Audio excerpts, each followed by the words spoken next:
Thank you so much, Professor Mitchell, for joining us today. So you recently wrote a phenomenal book on AI that I absolutely loved called Artificial Intelligence, A Guide for Thinking Humans, and as well as some other articles that touched on kind of the limits of AI. For students that are super excited about the field that hear a lot of hype, are there any kind of misconceptions that you'd like to just address at first about the state of the field, particularly related to common sense and kind of the ability of AI? Yeah, so the field has made obviously a lot of progress over the last decade, especially with machine learning and deep learning and big data sets and so on. But we're still in the situation where AI is really good at certain very narrow tasks and not so good at taking what it's learned about one task and applying it to related tasks. That is, generalizing its knowledge or being able to transfer its knowledge. There's also problems with robustness. So for instance, if an AI system might be really good at recognizing, like a self-driving car might be really good at recognizing a stop sign or a yield sign, but if it's raining or if it's foggy or if there's blurry stuff or if there's something, kind of blocking part of it, it might have trouble the way that humans would not. And then another problem is that these systems are vulnerable to attacks.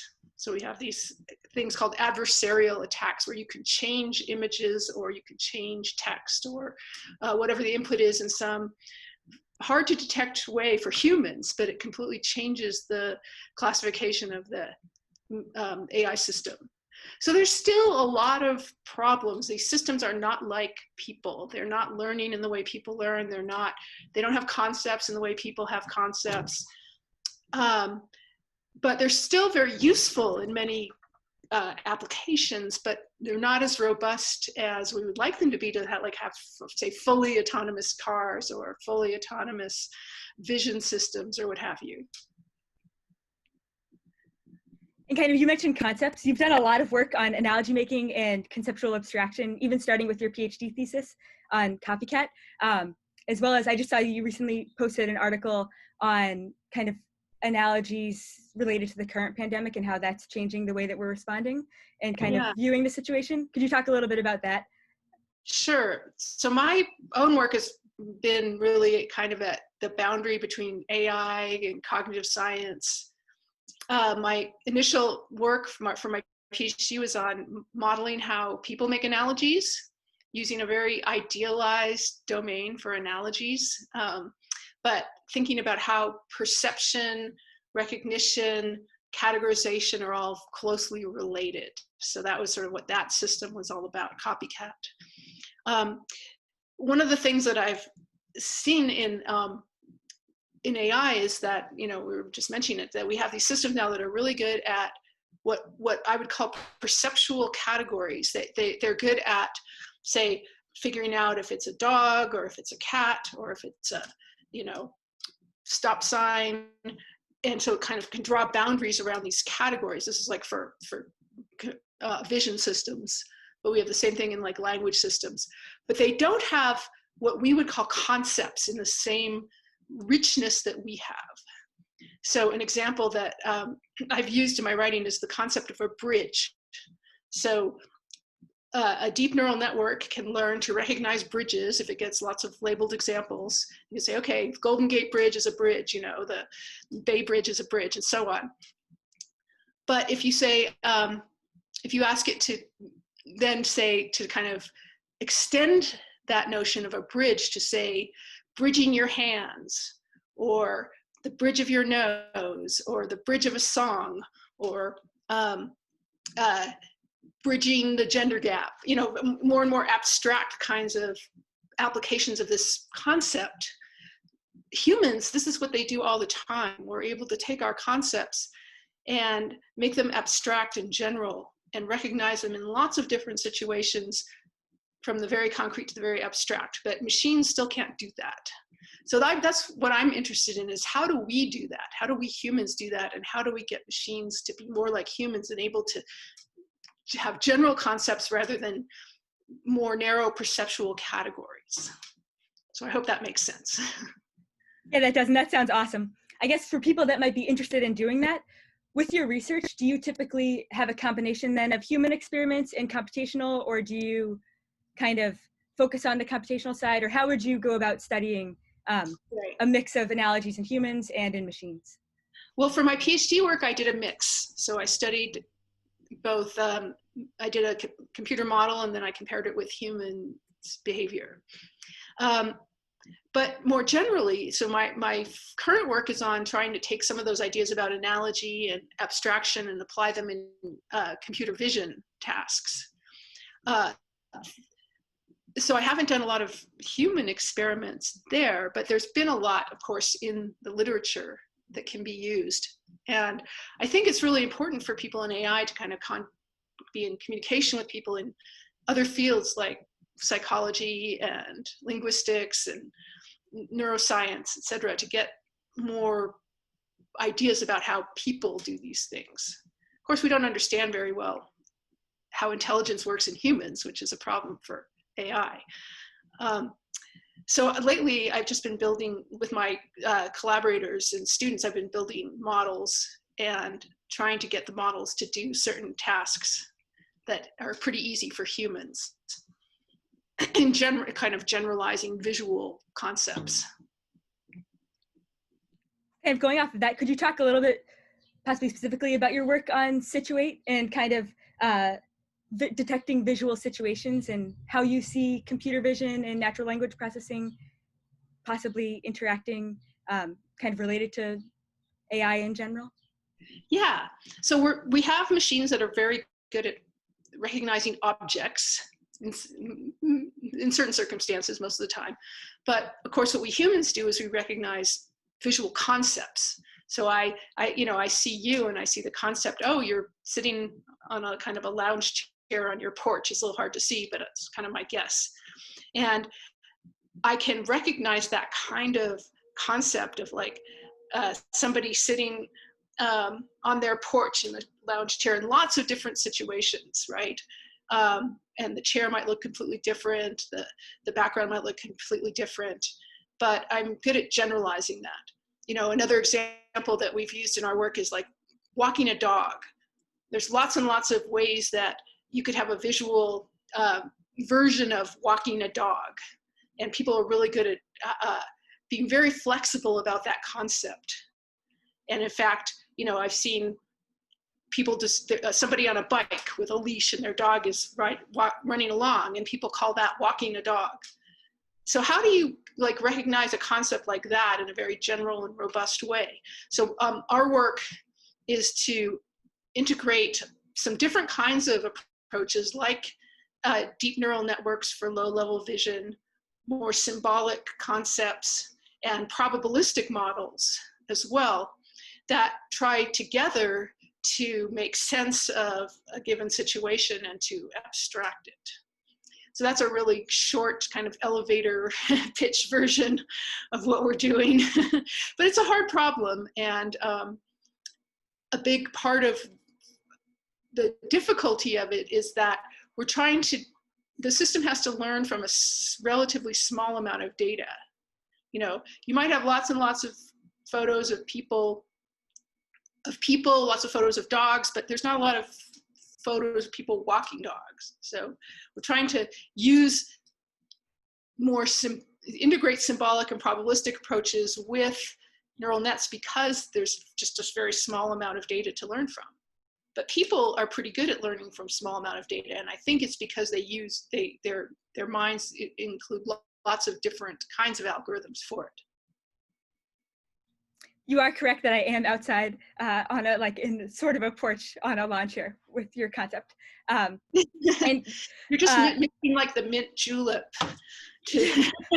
yeah, it's like quasi outside. It's quieter out here. So kind of going off of what you said about combining symbolic and probabilistic models with deep neural nets, you talk a lot in your book about kind of the history of AI and kind of good old-fashioned AI when symbolic systems were big, and then they were kind of like pushed away, and then deep neural nets now. Do you see now as being or like the coming like advances in algorithms being a mix of symbolic systems with neural nets, or like neurosymbolic AI? I do see that. So I think people realize that supervised learning, which is what deep neural networks mostly do today, which is where you have lots of examples that have been labeled by humans. It's like, this is a dog, this is a cat. That's not really a sustainable way for AI to go, that it can't learn everything in the world, and it can't learn enough about these systems from this just labeled data. So a lot of people have been talking about, well, symbolic approaches actually are pretty useful for certain things, and we humans don't seem to just like learn everything from scratch. We have some sort of innate structure, about some innate knowledge about the world built in, and we should do that in our AI systems as well. And we should be able to combine symbolic, kind of probabilistic, and neural network kinds of approaches. There might be even like another kind of approach that we don't even know anything about yet, that involves something like, dynamical systems, who knows, that is essential to really complete the puzzle. But I do feel like, just focusing on neural nets, which is what a lot of people do these days, is not going to get us to make the next big leap in AI. And kind of going off of that, you also do work in complexity and cellular automata. How do you see that? How do you view your work there kind of relating to some of your work on concepts, or is there synergy, or are they kind of separate areas within your research? Up till now, they've been kind of separate, but I am interested in sort of the phenomenon of intelligence, not just in people or animals or brains, but intelligence is something I think that you could see in a more distributed, complex system, like a social insect colony, or even a society. That intelligence, we could make sense of something like concepts and intelligence more broadly. People talk about the immune system, for instance. That's a popular topic in complex systems, which consists of trillions of cells that are interacting with each other, activating each other. It's kind of like a second brain in your body that you're not conscious of, except when things go wrong. But it has its own kind of intelligence. So complex systems is really thinking about how phenomena like intelligence could emerge from this vast swarm of interacting components, like neurons, or like cells, or like ants, or what have you. So I do think there's a lot of synergy there, and I'm hoping to explore that more. That's very fascinating. So you kind of mentioned before that you take inspiration from linguistics and cognitive science and psychology, and this seems to be kind of from the immune system and social behavior. Do you feel that you try to read broadly and pay attention broadly to many different fields to then bring that into your work related to AI and machine learning? Yeah, I try to do that. It's hard to go both so kind of broad and then deep, because you only have so much time. So I rely on a lot of different people to keep me abreast of cool ideas in other fields.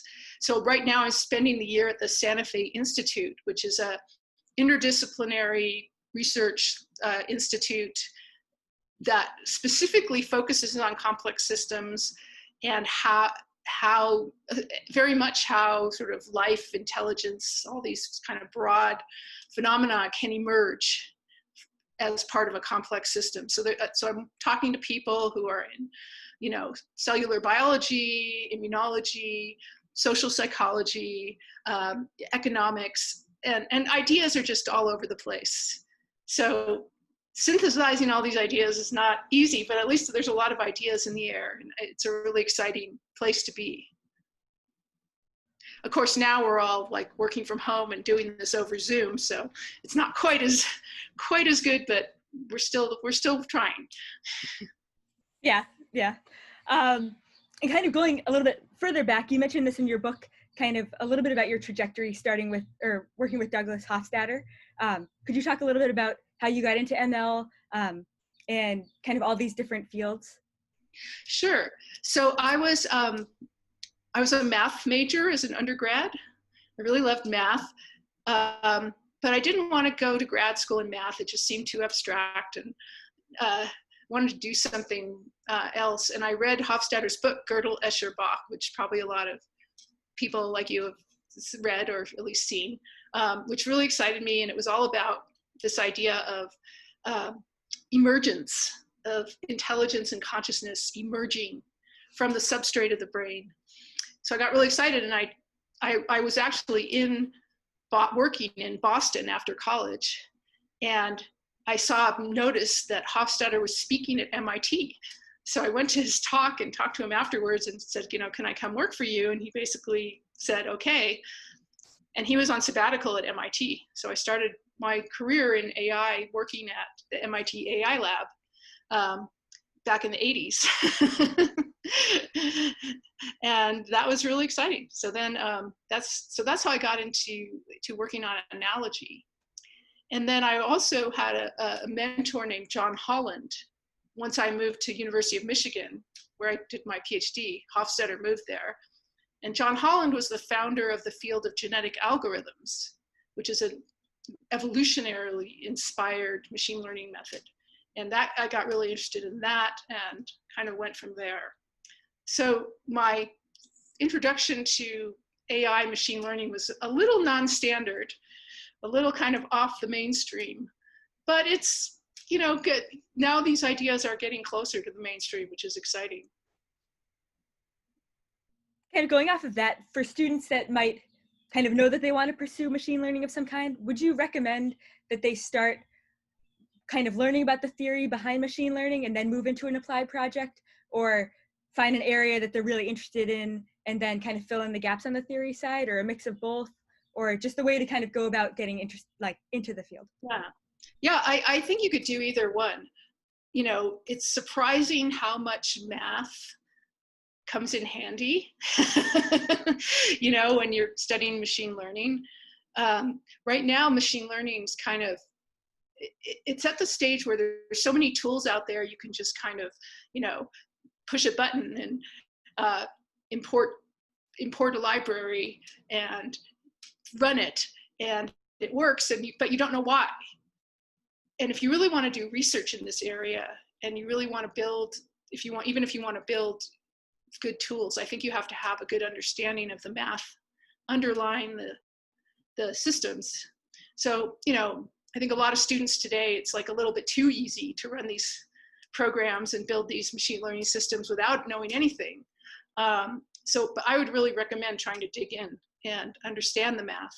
But you can do that in lots of different ways. You can do that in the context of an applied project, or sort of before you even start getting into the theory of machine learning. I just saw this big dialogue on Twitter among machine learning people saying oh, the field's so competitive today. Why should students, students are so discouraged. They feel like everything's been already done, which is so far from the truth. Things people think that object recognition is solved, or speech to text is solved, but it's actually not the case at all. These things still have a lot of open problems. And I mentioned earlier, all these problems with robustness and vulnerability. So I think there's a huge number of open problems in the field. And it's actually an exciting time to get into the field, because there's so much, in some sense, disagreement about what's the right way to go. So that's a good thing for research. Do you have any, oh yeah. No, go ahead. I guess, do you have any kind of broad advice for students kind of going off of that, who might be interested in machine learning, even high school through college or early grad school? Yeah, I think there's lots of ways to participate. I mean, especially, we know obviously that machine learning is the field is kind of overrun by white males, which is, and it's trying to become more diverse, but it doesn't really know how exactly. I think a lot of women sometimes get turned off by some of the culture of the field, the sort of hyper competitive aspect, sometimes even the focus on like video games. I don't know, it's kind of a generalization, but I've seen that happen. But I think the field, there's a lot of ways to get into the field. There's a lot of different aspects to AI machine learning, including its interaction with like society and ethics and so on. So don't just, I guess my broad advice is find what you're really interested in. There is, and whatever that is, I think there's some way to apply that in the area of AI machine learning. It's so broad. And also find somebody you really want to work with. Like if you're going to grad school, I would say don't worry so much about like getting into the top grad school with rankings, but find the person that you're most interested in working with, and then like really figure out a way to work with them. Awesome. And kind of the final question is, what excites you most about the field going forwards and kind of in your own research? Well, this whole idea of analogy and abstraction is very important, and no one really knows how to do it well. So that's exciting to me. I'm actually running a workshop in the fall, probably going to be online, on abstraction and analogy. And so we're going to like be in AI, and I think we're going to get a lot of diverse perspectives. So that's really exciting to me. Also, the whole idea of common sense. This has kind of been a buzzword in AI for a long time. AI lacks common sense. Well, what do we mean by that? It lacks this huge amount of knowledge we have about the way the world works. It lacks the ability to like do the right thing in a new situation. And I'm pretty excited about thinking about what that really means and how to break that down to understand better what we mean by common sense, how we obtain it, and if there's a way to give that to machines. So that all sounds awesome and very fascinating. Thank you so much for joining us today. It's been a pleasure. Really appreciate your time. Thank you. Thank you so much.